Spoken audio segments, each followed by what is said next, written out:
क्या कहा था पप्पू यादव ने? पूर्णिया से निर्दलीय उम्मीदवार के तौर पर चुनाव जरूर लड़ रहा हूं, लेकिन कांग्रेस का साथ प्राप्त है। हर किसी की एक ही आवाज, पूर्णिया और पप्पू। निर्दलीय उम्मीदवार के तौर पर भी पूर्णिया से चुनाव लड़ रहा हूं, लेकिन इंडिया गठबंधन को मजबूत बनाऊंगा। नामांकन भरने के बाद यही सब बातें कही गई थी पप्पू यादव की तरफ से, लेकिन अब उनका दाम ही उनके ऊपर उल्टा पड़ गया है, क्योंकि कांग्रेस की तरफ से यह साफ साफ कह दिया गया है कि नामांकन वापस ले लो, हमें यह मंजूर नहीं है। कांग्रेस के प्रदेश अध्यक्ष अखिलेश जी की तरफ से यह बात कही गई है पप्पू जी को कि नामांकन निर्दलीय के तौर पर जो आपने भरा था, यह गुस्ताखी की है आपने। नामांकन वापस ले लीजिए। किसी भी रूप में इंडिया गठबंधन या फिर कांग्रेस इस तेवर को बर्दाश्त नहीं करेगी। बाकायदा उदाहरण दिया गया है, यह बताया गया है कांग्रेस की तरफ से कि कैसे बहुत से उम्मीदवार थे जिन्हें नहीं मिल पाया चुनाव चिन्ह, जिन्हें प्रत्याशी नहीं बनाया गया। उन्होंने तो यह काम नहीं किया। निखिल कुमार को औरंगाबाद से टिकट नहीं दिया पार्टी ने, लेकिन वो नहीं लड़े निर्दलीय उम्मीदवार के तौर पर। तो पप्पू यादव को भी ये नहीं करना चाहिए, ये कांग्रेस की तरफ से कहा गया है।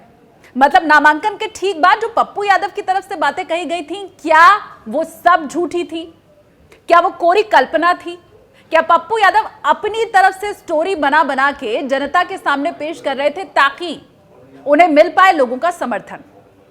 पप्पू यादव ने नामांकन के बाद एक जनसभा भी की थी और इस जनसभा को करते हुए उनकी तरफ से इमोशनल कार्ड खेला गया था।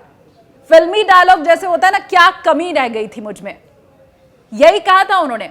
लालू यादव का नाम लिया, तेजस्वी यादव का नाम लिया और ये पूछा उस जनसभा में कि मुझ में क्या कमी रह गई थी जो पूर्णिया से मुझे सीट नहीं दी गई, उम्मीदवार नहीं बनाया गया।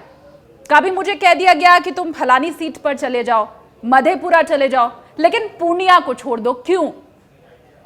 सबकी एक ही आवाज, पप्पू और पूर्णिया, यही बातें वो कहते हुए दिखाई दिए थे। लेकिन अब उनका दाम उल्टा पड़ चुका है और उन्हें ही भारी पड़ चुका है। अब कांग्रेस ने जब ये बता दिया कि तुम्हारे ये तेवर हमें बर्दाश्त नहीं है, तो अगला कदम पप्पू यादव का क्या रहने वाला है, इसके ऊपर तो सबकी नजर रहेगी ही। क्योंकि कांग्रेस ये कह रही है कि नामांकन वापस लेने की जो तारीख है उसके पहले पहले ले लो नामांकन वापस।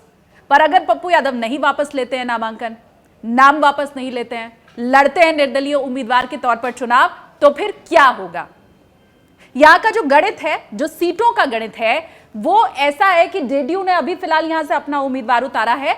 अगर बीजेपी जेडीयू की हम बात करें, मतलब एनडीए की बात करें, उनकी तरफ से जो उम्मीदवार उतारा गया है वो मौजूदा सांसद हैं। अब पिछले लोकसभा चुनाव का अगर मैं आपको यहां उदाहरण दूं, तो लोकसभा चुनाव के दौरान संतोष कुशवाहा को 6,32,000 से ज्यादा वोट मिले थे। दूसरे नंबर पर यही कांग्रेस का उम्मीदवार था। कांग्रेस के उदय सिंह यहां पर थे और उन्हें 3,69,000 से ज्यादा वोट मिले थे। तीसरे नंबर पर निर्दलीय उम्मीदवार था। तो पहले और दूसरे नंबर का जो कैंडिडेट था, मतलब जेडीयू और कांग्रेस का, उनके बीच में तकरीबन 3 लाख वोटों का अंतर था। तो वैसे ही बीजेपी जेडीयू की स्थिति मजबूत है, मतलब एनडीए की स्थिति मजबूत है। तो मजबूत स्थिति में भी दूसरे नंबर पर जो कांग्रेस आई थी, अब उसी के वोट बैंक को काटने के लिए पप्पू यादव निर्दलीय चुनाव लड़ रहे हैं। तो वो कहावत सुनिए ना आपने, 2 बिल्लियों की लड़ाई में फायदा हमेशा बंदर का होता है, और वही फिलहाल इस लड़ाई में दिखाई दे रहा है। क्या वही वाली कहावत, 2 बिल्लियों की लड़ाई बंदर का फायदा, यहां देखने को मिलेगी? पप्पू यादव निर्दलीय चुनाव लड़ रहे हैं, तो क्या जनता का उन्हें साथ मिल पाएगा, या अपनी सिर फुटअव्वल में कहीं इंडिया गठबंधन पूर्णिया की सीट से हाथ तो नहीं धो बैठेगा? राय आपकी क्या है? कमेंट सेक्शन में बताइए।